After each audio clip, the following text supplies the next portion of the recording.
First contact and deception. The holographic projection flickered in the center of the United Earth Defense Council chamber, casting an eerie purple glow across the faces of humanity's most powerful leaders.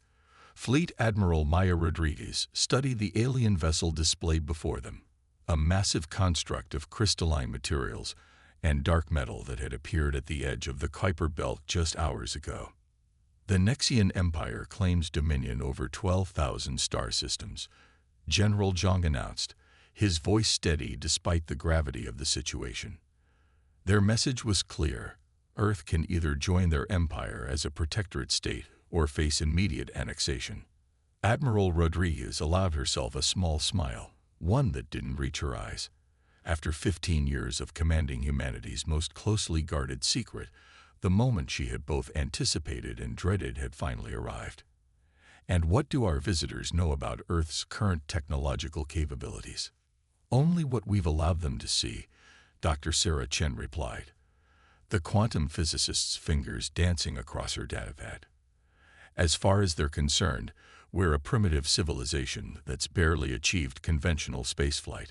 Their scans show exactly what the drones and decoy satellites were designed to display: a species struggling with basic fusion technology and chemical rockets.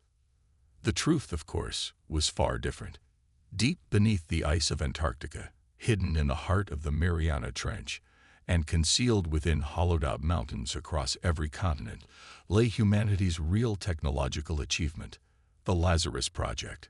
While the world watched SpaceX launches and celebrated small steps toward Mars colonization, generations of Earth's finest minds had been working on something far more ambitious.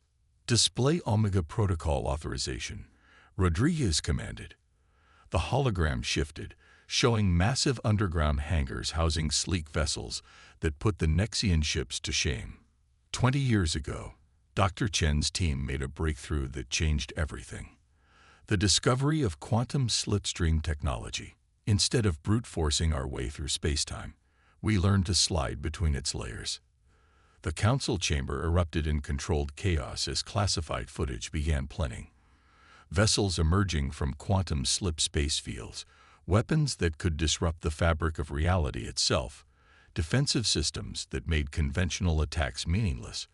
While the public saw modest advances in quantum computing, the true revolution had remained hidden, waiting for this exact moment. The Nexians have given us 48 hours to respond, Rodriguez continued. They expect us to either submit or attempt some futile resistance with our primitive technology. Instead, they're about to learn that humanity hasn't just caught up to their level of advancement. We've surpassed it. Dr. Chen stepped forward, her usual academic reserve replaced by fierce determination. Our quantum slipstream drives don't just match their FTL capabilities, they render them obsolete. While they punch through spacetime, we slip between its layers. Their weapons can't target what they can't properly perceive in normal spacetime. And our offensive capabilities? Asked the Chinese premier, leaning forward. Beyond anything they can defend against, Rodriguez replied. Their shields work on principles of energy deflection. Our quantum phase torpedoes bypass shields entirely by shifting slightly out of phase with normal spacetime before impact. We can disable their ships without destroying them. The council president stood, her dark eyes scanning the room. Then the question before us is not whether we can defend ourselves, but how we choose to reveal our true capabilities to the galaxy at large. This isn't just about the Nexians. This is humanity's introduction to the galactic community. Rodriguez nodded, which is precisely why we've prepared multiple response scenarios. The Nexians aren't the only advanced civilization out there, and how we handle this first contact will set the tone for all future interactions. As if on cue, the quantum sensors detected movement. The Nexian vessel was launching what appeared to be automated probe ships, likely to begin mapping Earth's defensive capabilities. They were about to get far more than they bargained for. The probes have crossed the lunar orbit, Dr. Chen reported, watching the quantum tracking display. Implementing Protocol Chimera. Across Earth's hidden facilities, systems that had waited decades to be activated hummed to life. Quantum field generators began weaving an invisible web of altered spacetime throughout the solar system. The Nexian probe's sensors would detect nothing unusual until it was far too late. Quantum fields are active, Chen confirmed. The probes are now operating in a carefully constructed false reality overlay. Everything they see and report back will conform to their expectations of a primitive civilization, while our real defenses remain undetected. Rodriguez allowed herself another small smile. Let them come with their fleet. Let them think they understand what they're dealing with. Because when they learn the truth, she paused, looking at the classified footage of Earth's hidden quantum fleet. When they learn the truth, they'll understand that humanity has been preparing for this moment for a very long time. The Nexian probes continued their survey, blissfully unaware that they were seeing exactly what humanity wanted them to see. In less than 48 hours, their empire would learn a harsh lesson about underestimating Earth. But for now, humanity's greatest deception continued, buying precious time for the final preparations of a revelation that would shake the foundations of galactic civilization. The quantum edge. The Nexian fleet arrived exactly as Earth's quantum sensors had predicted. A massive armada of crystalline warships emerging from conventional FTL corridors just beyond Mars' orbit. Admiral Rodriguez watched from the bridge of the EDS Hyperion, humanity's most advanced quantum slipstream vessel, currently hidden within a pocket of altered spacetime. 117 capital ships, Dr. Chen reported from her station, monitoring the quantum field readings. Their energy signatures suggest they're running their shields at maximum capacity. They're expecting resistance, just not the kind we're about to provide. The Nexian transmission came moments later, broadcast on all frequencies. High Commander Vextrol's crystalline face filled the command screens, his multifaceted eyes gleaming with barely concealed contempt. People of Earth, your time for deliberation has ended. You will witness the price of defiance. Rodriguez exchanged a glance with Chen. Are they seeing what we want them to see? Confirmed. Chen replied, her fingers dancing across the quantum interface. Their scans show Earth exactly as our false reality overlay presents it. A handful of primitive orbital platforms, some basic defense satellites. The quantum camouflage is holding perfectly. The first sign that something was wrong came when the Nexian fleet's forward elements attempted to establish a firing solution on Earth's major population centers. Their targeting systems, designed to work in normal spacetime, couldn't seem to get a lock on anything. High Commander Vextrol's frustrated commands echoed across the intercepted channels as his gunners reported impossible sensor readings.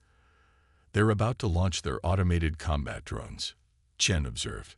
Quantum field analysis suggests they're planning to use them to verify their targeting data.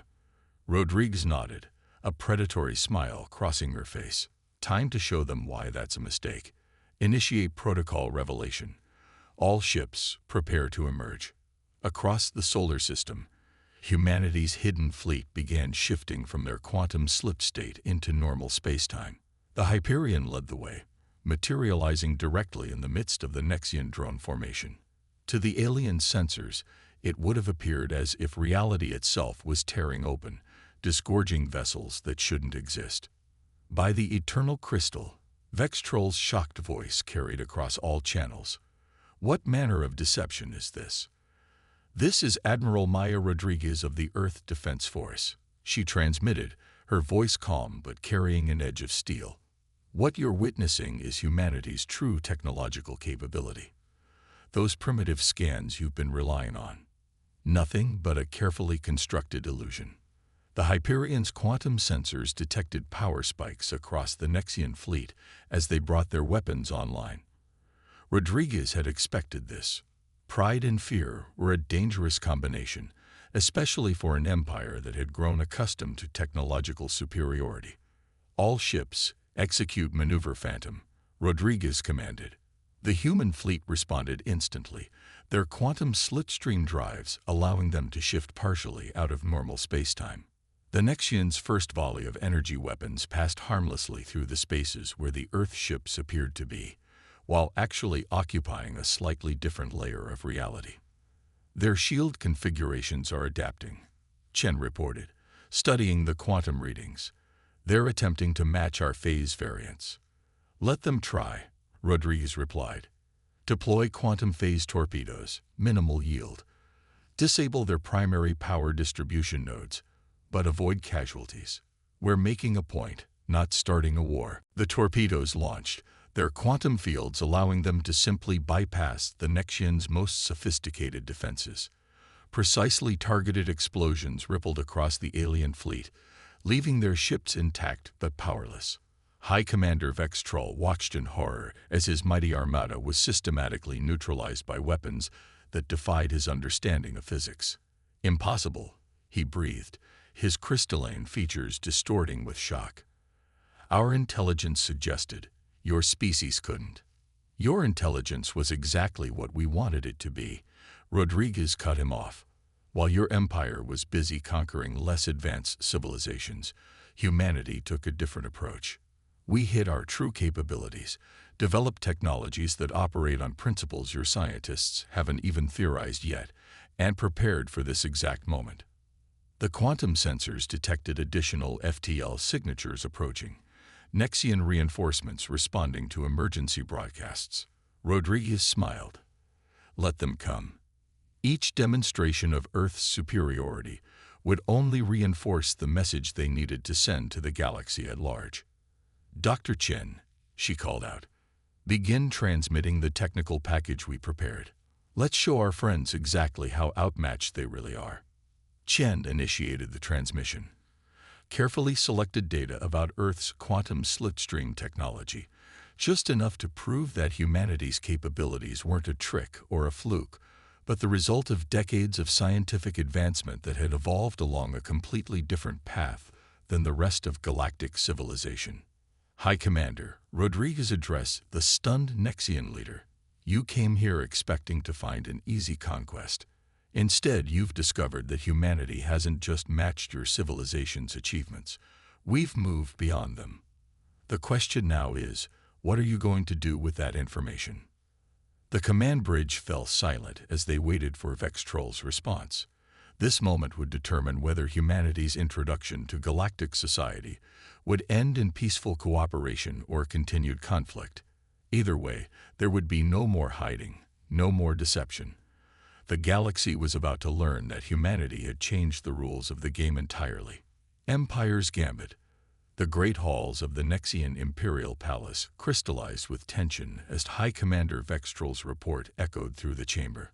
The Eternal Emperor, a being of pure living crystal, towered over the assembled war council from their fractal throne.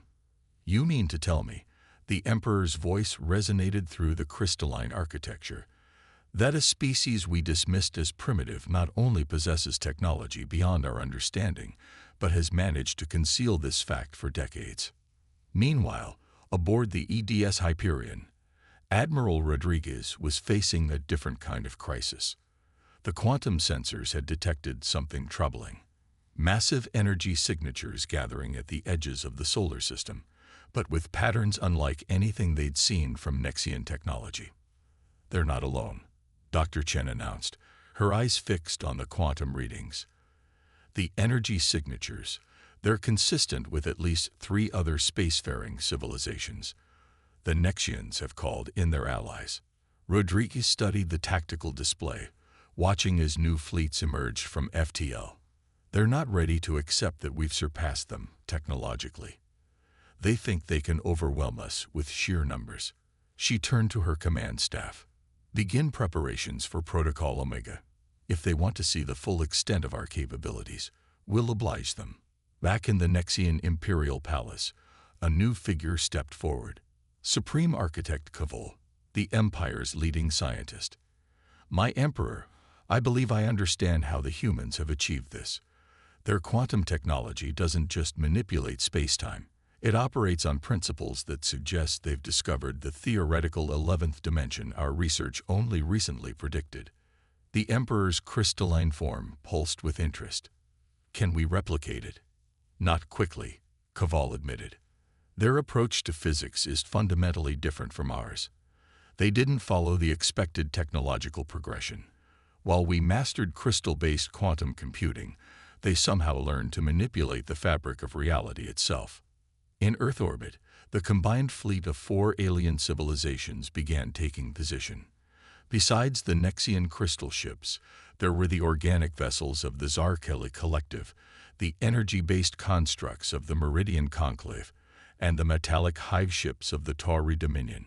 Each brought their own unique technology and tactical doctrine to bear. They're attempting to establish a dimensional lock, Chen reported, monitoring the quantum fluctuations. They're trying to prevent us from using our slipstream capabilities. Rodriguez smiled. They still don't understand. Initiate Protocol Omega. Across Earth's hidden facilities, a new type of technology activated, not the quantum slipstream drives that had so shocked the Nexians, but something even more revolutionary. The quantum fabric of local spacetime began to ripple and fold in ways that the alien sensors couldn't even detect. What are they doing? Supreme Architect Cavil's alarmed voice cut across the Nexian command channel. These energy readings are impossible. The combined alien fleet watched in confusion as their sensors began reporting contradictory information. Ships that appeared to be in one location were simultaneously registering in another. Weapons locked onto targets only to find they were shooting at quantum echoes. You assumed our quantum slipstream technology was our greatest achievement, Rodriguez broadcast to the assembled fleet. You were wrong. Allow us to demonstrate why hiding our capabilities was never about fear. It was about responsibility. At her command, the human fleet executed a maneuver that should have been impossible. Each ship created multiple quantum duplicates of itself, each one as real as the original, existing simultaneously in slightly different phases of reality. Where there had been dozens of Earth ships, there were now hundreds, then thousands. By the ancient stars, the Zarkeli admiral breathed. How are they maintaining quantum coherence at that scale? Dr. Chen's voice was calm as she explained to the stunned alien commanders.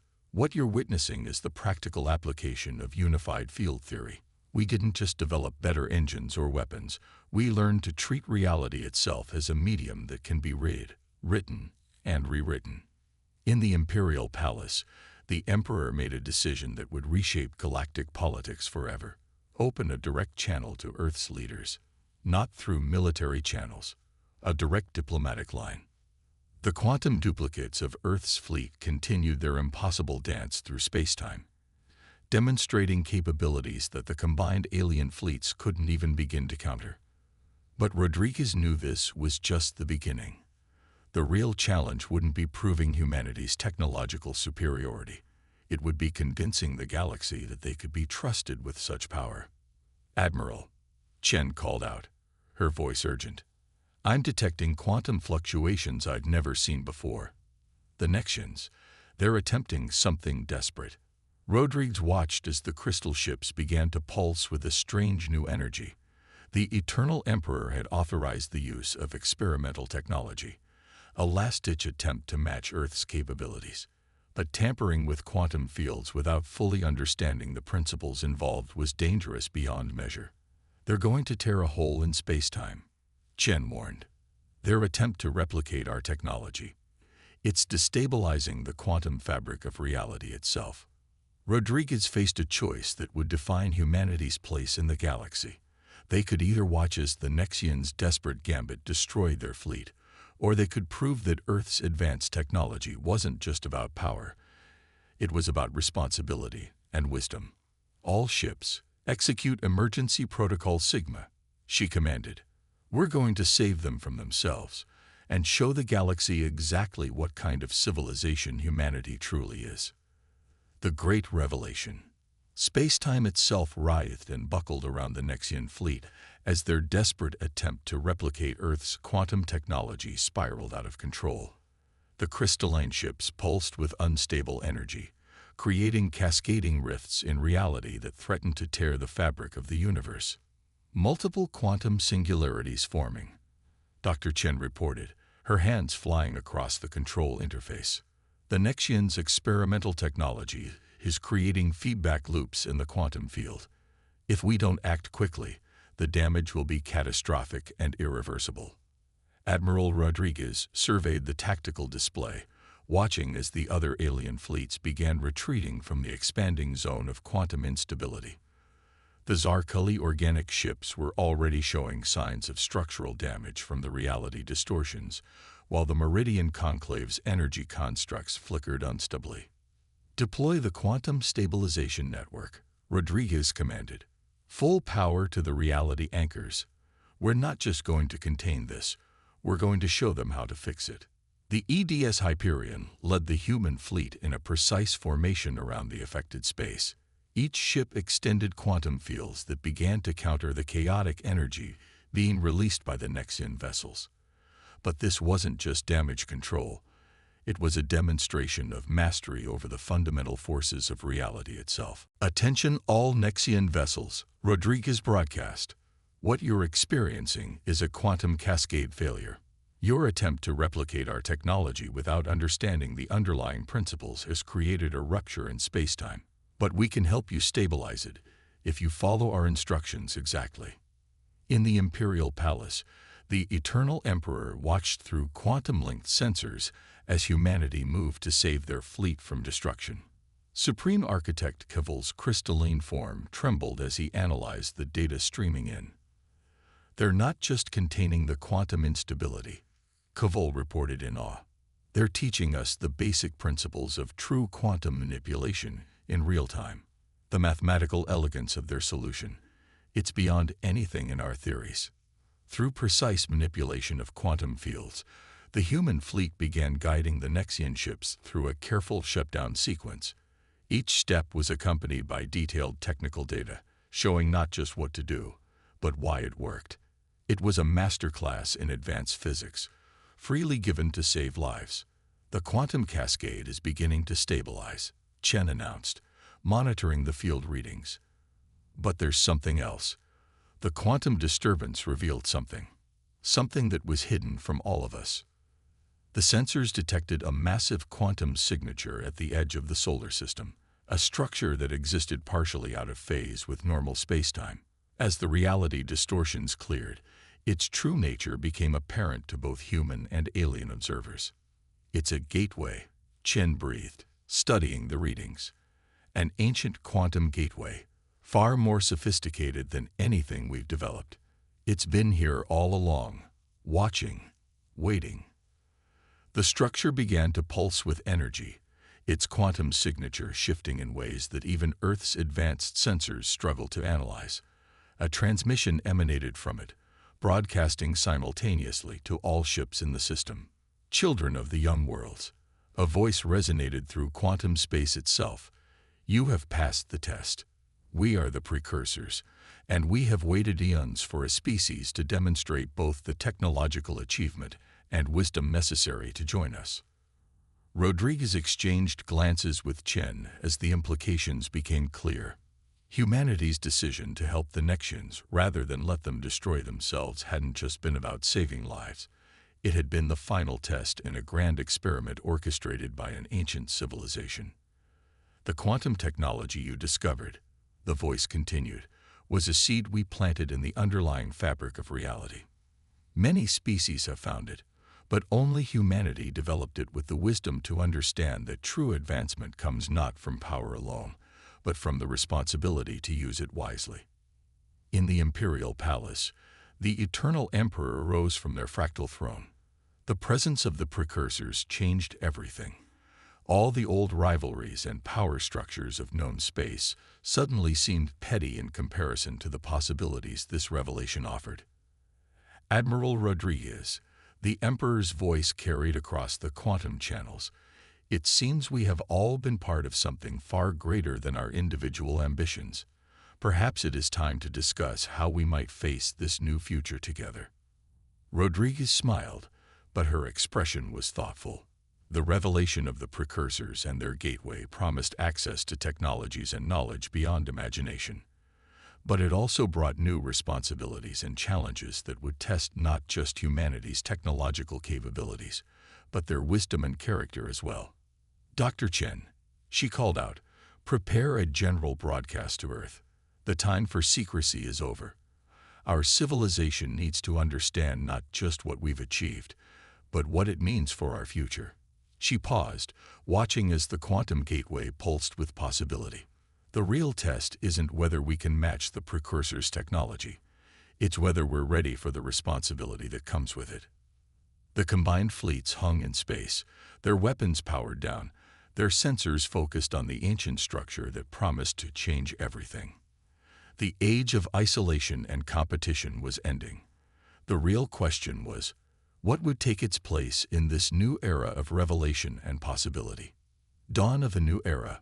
1 month after the revelation of the precursor gateway, the grand chamber of the newly established Galactic Concordat hummed with activity. Representatives from every spacefaring civilization gathered in the massive space station constructed through a combination of human quantum technology and Nexian crystal engineering. Admiral Rodriguez stood at the central podium, Dr. Chen at her side, addressing the assembled delegates. "The precursors left us more than just technology," Rodriguez began, her voice carrying across the chamber. "They left us a choice. Their quantum gateway offers access to knowledge and capabilities beyond our current understanding. But they were clear. We must proceed together, or not at all." The Eternal Emperor's crystalline form sparkled in agreement from their position in the chamber. The events of the past month had transformed the once proud ruler into one of the strongest advocates for cooperation. The demonstration of both human technological superiority and their willingness to share knowledge had reshaped the political landscape of known space. Our analysis of the precursor data suggests their quantum technology represents only a fraction of their achievements, Dr. Chen explained, projecting complex mathematical models into the chamber's holographic display. "The gateway appears to be connected to a network that spans multiple galaxies, possibly even multiple dimensions." The assembled delegates murmured in excitement and concern. The Zarkali representative, their organic form rippling with neural patterns, raised an appendage. "But surely humanity, with their advanced understanding of quantum mechanics, should lead this exploration." Rodriguez shook her head. "That's not our role. Earth kept its technological advantages secret not out of fear, but because we understood that true advancement requires more than just scientific achievement. It requires wisdom, cooperation, and mutual understanding." From their position in the chamber, Supreme Architect Kaval activated a display showing the results of the combined research efforts of the past month. The collaboration between human quantum scientists and Nexian crystal engineers had already produced breakthroughs that neither civilization could have achieved alone. "The precursors were right," Kaval announced. "Each of our civilizations developed along different technological paths, each mastering different aspects of reality. Only by combining our knowledge can we hope to understand the full scope of what they left for us to find."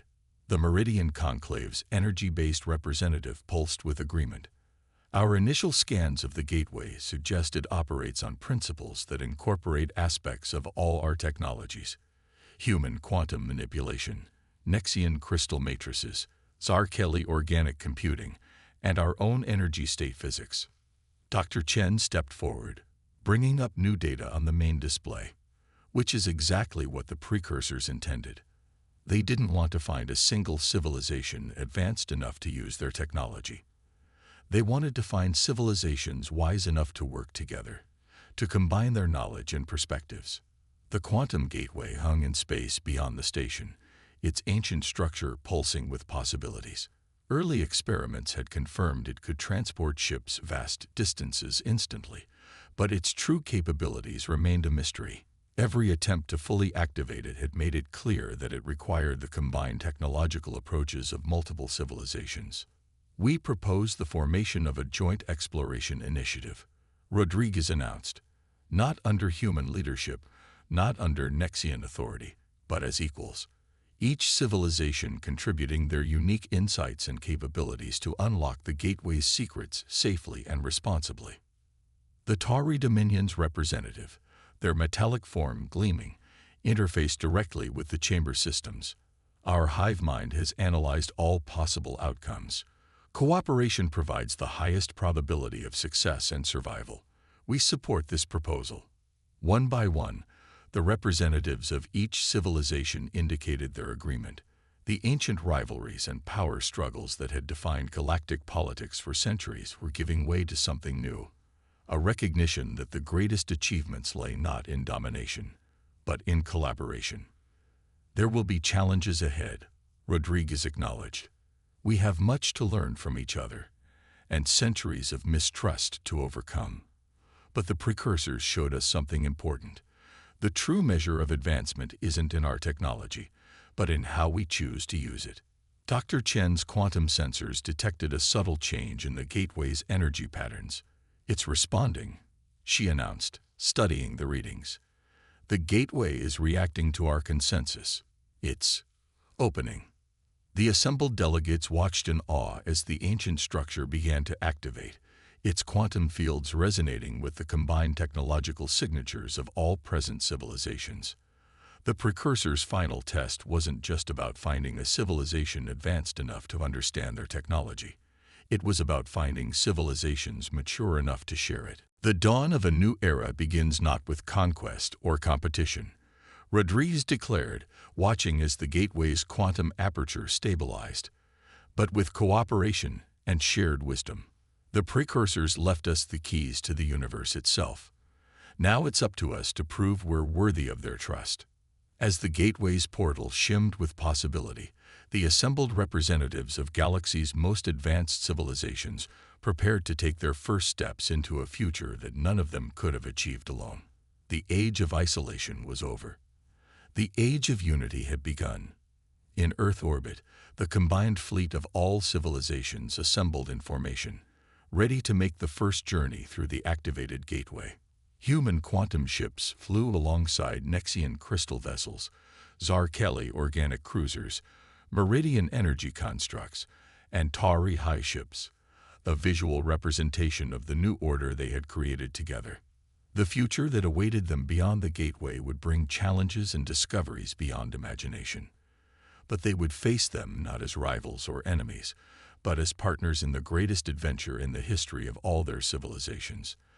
The precursor's legacy would guide them not just to new technological heights, but to a deeper understanding of what it truly meant to be advanced.